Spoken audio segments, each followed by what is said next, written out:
Hello guys, நாங்கள் வந்து online classes conduct பண்ண போகிறோம். யாரெல்லாம் ஆன்லைன் கிளாஸஸில் இன்ட்ரெஸ்டடாக இருக்கீங்களோ, எங்கள் கூட இன்ட்ராக்ட் பண்ணி சம்ஸ் கற்றுக்கணும்னு நினைக்கிறீங்களோ, ஆன் த ஸ்பாட்டில் உங்களோட டவுட்ஸ் எல்லாம் கிளாரிஃபை பண்ணிக்கணும்னு நினைக்கிறீங்களோ, அவங்களாம் இந்த ஆன்லைன் கிளாஸஸ் ஜாயின் பண்ணிக்கலாம். இது வந்து ஒரு பெய்டு ஆன்லைன் கிளாஸஸ் தான்.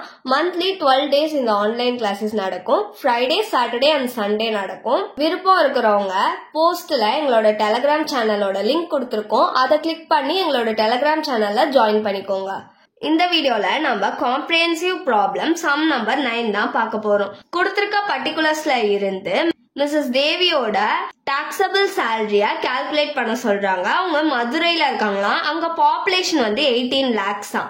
என்னென்ன பர்டிகுலர்ஸ்லாம் கொடுத்திருக்காங்கன்னு பார்க்கலாம். ஃபர்ஸ்ட் பேசிக் சேலரி வந்து 8,000 per monthக்காம். டியர்னஸ் அலவன்ஸ் வந்து 2,000 per month. இது வந்து ரிட்டையர்மெண்ட் பெனிஃபிட்ஸா கன்சிடர் பண்ணிக்கிறாங்க.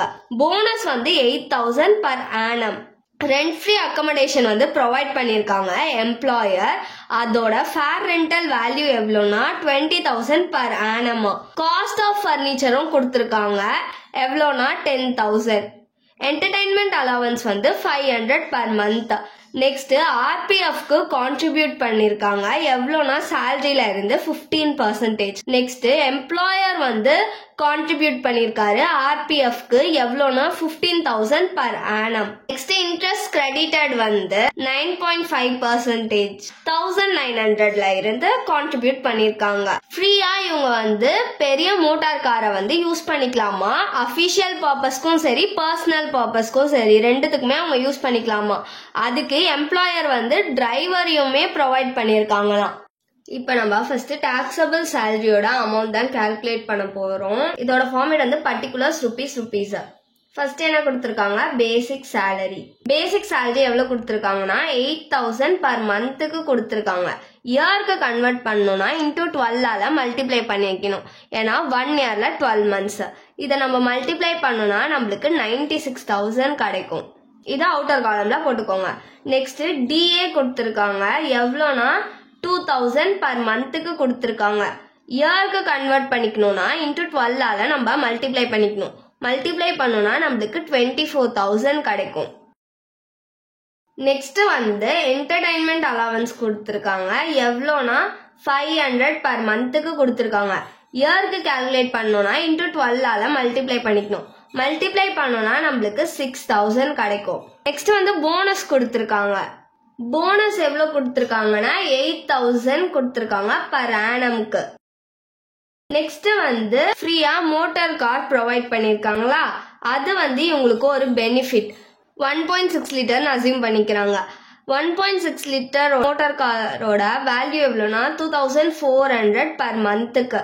ஸோ 2,400 into 12 மல்டிப்ளை பண்ணிக்கணும் 12. ஏன்னா 1 yearக்கு நம்ம கன்வெர்ட் பண்ணணும். இது ரெண்டுத்தையும் மல்டிப்ளை பண்ணா நம்மளுக்கு 28,800 rupees கிடைக்கும். நெக்ஸ்ட் உங்களுக்கு ஃப்ரீயா டிரைவரையுமே ப்ரொவைட் பண்றாங்க. இதுவும் ஒரு பெனிஃபிட். டிரைவரோட பெனிஃபிட் வேல்யூ எவ்வளோனா 900 per monthக்கு. ஸோ 900 into 12 மல்டிப்ளை பண்ணோம்னா நம்மளுக்கு 10,800 rupees கிடைக்கும். இவங்களுக்கு வந்து ரெண்ட் ஃப்ரீ அக்கமடேஷன் வந்து ப்ரொவைட் பண்ணிருக்காங்களா. ஸோ இப்போ நம்ம டாக்ஸபிள் ஆர்எஃப்ஏ கண்டுபிடிக்கணும். டாக்ஸபிள் ஆர்எஃப்ஏ கண்டுபிடிக்கணும்னா basic salary, DSP, allowances, bonus, commission இது எல்லாத்தையும் ஆட் பண்ணி பாப்புலேஷன் வைஸ்ல பெர்சன்டேஜ் கண்டுபிடிச்சு நம்ம வந்து டாக்ஸபிள் ஆர்எஃப்ஏ கண்டுபிடிப்போம். இங்க வந்து பாப்புலேஷன் பேசிஸ்ல தான் டாக்ஸபிள் ஆர்எஃப்ஏ கண்டுபிடிக்க போறோம். ஏன்னா இந்த கொஸ்டின்ல நம்மளுக்கு பாப்புலேஷன் மென்ஷன் பண்ணிருக்காங்க. இதோட ஃபார்மேட் வந்து பர்டிகுலர்ஸ் ருபீஸ். ஃபர்ஸ்ட் வந்து பேசிக் சேலரி. பேசிக் சேலரி எவ்வளவு கொடுத்துருக்காங்கன்னா 8,000 per monthக்கு கொடுத்துருக்காங்க. இயருக்கு கன்வெர்ட் பண்ணணும்னா 12ஆல மல்டிப்ளை பண்ணிக்கணும். மல்டிப்ளை பண்ணோம்னா நம்மளுக்கு 96,000 கிடைக்கும். அவுட்டர் காலம்ல போட்டுக்கோங்க. கொஸ்டின்ல வந்து டிஏ கொடுத்துருக்காங்களா, ரிட்டையர்மெண்ட் பெனிஃபிட்டா மாத்திருக்காங்க. அப்போ இது டிஏஎஸ்பி தானே. ஸோ இதுவும் வரும் நம்மளுக்கு. எவ்வளோனா 2,000 per monthக்கு கொடுத்துருக்காங்க. இயருக்கு கன்வெர்ட் பண்ணணும்னா இன்டூ 12ஆல மல்டிப்ளை பண்ணிக்கணும். மல்டிப்ளை பண்ணோம்னா 24,000 கிடைக்கும். நெக்ஸ்ட் வந்து அலவன்ஸ்ல என்டர்டைன்மெண்ட் அலவன்ஸ் எவ்வளவு கொடுத்துருக்காங்கன்னா 500 per monthக்கு கொடுத்துருக்காங்க. இயருக்கு கன்வெர்ட் பண்ணணும்னா இன்டூ 12ஆல மல்டிப்ளை பண்ணிக்கணும். மல்டிப்ளை பண்ணோம்னா 6,000 கிடைக்கும். நெக்ஸ்ட் போனஸ் கொடுத்துருக்காங்க. எவ்வளோனா 8,000 per annumக்கு ஒரு வருஷத்துக்கு கொடுத்துட்டாங்க. இப்போ இது எல்லாத்தையும் ஆட் பண்ண போறோம். இது எல்லாத்தையும் ஆட் பண்ணோம்னா நம்மளுக்கு 1,34,000 கிடைக்கும். இதுதான் வந்து சேலரி. இவங்க வந்து மதுரையில இருக்காங்கன்னா பாப்புலேஷன் வந்து 18 lakhsன்னு கொடுத்துருக்காங்க. 15 to 40 lakhs பாப்புலேஷன் இருந்துச்சுன்னா சேலரியில இருந்து 7.5% எடுத்துப்போமா. அப்போ 7.5% ஆஃப் சேலரி எவ்வளோனா 1,34,000 into 7.5 divided by 100 பர்சன்டேஜ்ன்றதுனால கீழே 100 போட்டிருக்கேன். இப்போ இதை கால்குலேட் பண்ணோம்னா நம்மளுக்கு 10,050 rupees கிடைக்கும். இந்த கொஸ்டின்ல அதே மாதிரி ஃபர்னிச்சரோட காஸ்ட் கொடுத்துருக்காங்களா, அப்போ வந்து நம்ம 10% ஆஃப் ஃபர்னிச்சரை ஆட் பண்ணிக்கணும். Plus 10% of furniture. ஃபர்னிச்சரோட அமௌண்ட் எவ்வளோ கொடுத்துருக்காங்கன்னா 10,000 கொடுத்துருக்காங்க. into 10 divided by percentageன்றதுனால கீழே 100 போட்டுக்கணும். இந்த ஒரு 0 கேன்சல் ஆயிடுச்சு, இந்த 0 கேன்சல் ஆயிடுச்சு. பேலன்ஸ் எவ்வளோ இருக்கு நம்மளுக்கு 1000. இப்போ இது ரெண்டுத்தையும் ஆட் பண்ணிக்க போறோம். ஆட் பண்ணா நம்மளுக்கு 11,050 rupees கிடைக்கும். இதுதான் வந்து taxable RFA ஓட வேல்யூ. இதை எடுத்துட்டு போய் அங்க எழுதிக்கலாம். taxable RFA எவ்வளோ கண்டுபிடிச்சோம் 11,050 rupees. நெக்ஸ்ட் எம்ப்ளாயர் வந்து ஆர்பிஎஃப்க்கு கான்ட்ரிபியூட் பண்ணிருக்காங்க, அதனால டாக்ஸபிள் ஆர்பிஎஃப்யும் நம்ம கண்டுபிடிக்க போறோம். இதோட ஃபார்மேட் வந்து பர்டிகுலர்ஸ் ரூபீஸ்.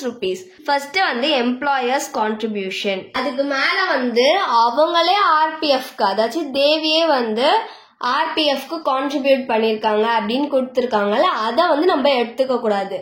எம்ப்ளாயர் கான்ட்ரிபியூஷன் மட்டும்தான் எடுத்துக்கணும். எவ்வளோ கான்ட்ரிபியூட் பண்ணிருக்காருன்னா 15,000 per annumக்கு, அதை அவுட்டர் காலம்ல போட்டுக்கோங்க. நெக்ஸ்ட் மைனஸ் எக்ஸம்டட் வந்து 12% ஆஃப் சேலரி. இங்க சேலரின்றப்போ எதெல்லாம் இன்க்ளூட் ஆகும்னா பேசிக் சேலரி, கமிஷன், டிஏஎஸ்பி இது மூணும் வந்து இன்க்ளூட் ஆகும். இந்த சம்ல நம்மளுக்கு பேசிக் சேலரி கொடுத்துருக்காங்களா, எவ்வளோனா 96,000. அதாச்சும் 8,000 into 12 மல்டிப்ளை பண்ணோம்னா 96,000. ஓகேவா. நெக்ஸ்ட் டிஏஎஸ்டி வந்து நம்மளுக்கு கொடுத்துருக்காங்க, எவ்வளோனா 2,000 பர் மந்த்துக்கு. இயருக்கு கன்வெர்ட் பண்ணோம்னா இன்டூ 12 மல்டிப்ளை பண்ணிக்கணும். மல்டிப்ளை பண்ணோம்னா நம்மளுக்கு 24,000 கிடைக்கும். இப்போ இது ரெண்டுத்தையும் ஆட் பண்ணிக்கலாம். ஆட் பண்ணோம்னா நம்மளுக்கு 1,20,000 கிடைக்கும். இதுல தான் 12% வந்து எக்ஸம்டட்.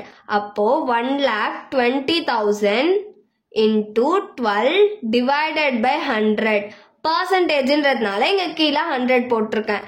இப்போ இதை கால்குலேட் பண்ணோம்னா நம்மளுக்கு 14,400 rupees கிடைக்கும். இப்போ இது ரெண்டுத்தையும் அவுட்டர் காலம்ல இது ரெண்டுத்தையும் மைனஸ் பண்ணிக்க போறோம்.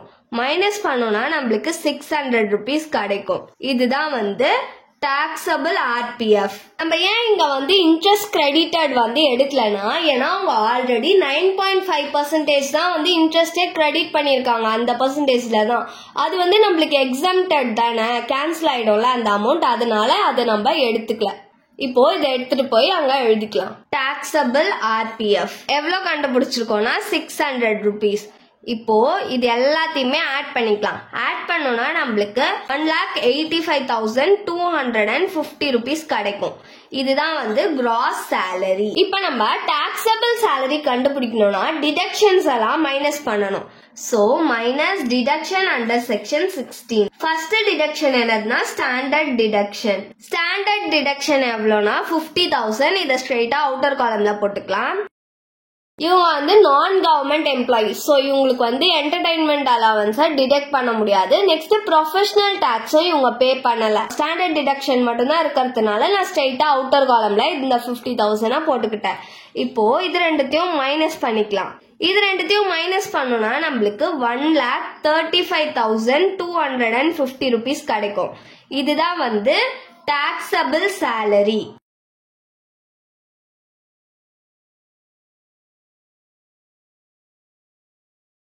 Thanks for watching.